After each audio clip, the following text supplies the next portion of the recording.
একসময় নতুন কোনো অ্যালবাম প্রকাশ মানেই ছিল ক্যাসেটের দোকানে ভিড়। ঈদের আগে কিংবা পুজোর মৌসুমে প্রিয় শিল্পী বা ব্যান্ডের নতুন গান কিনতে মানুষের আগ্রহ ছিল চোখে পড়ার মতো।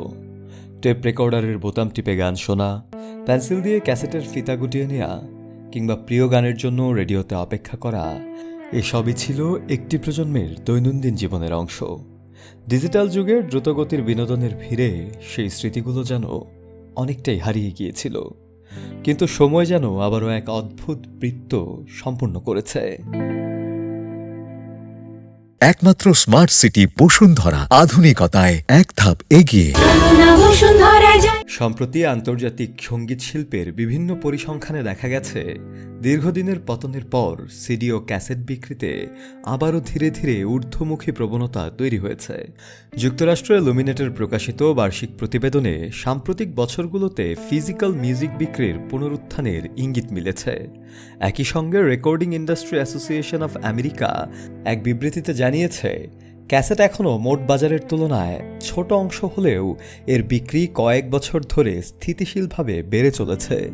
অন্যদিকে যুক্তরাজ্যের অফিসিয়াল চার্টস কোম্পানি এবং ব্রিটিশ ফোনোগ্রাফিক ইন্ডাস্ট্রি তাদের দেয়া তথ্যে জানায়, বিশেষ সংস্করণের সিডি ও ক্যাসেট সংগ্রহে আগ্রহী ক্রেতার সংখ্যাও দিন দিন বেড়ে চলেছে।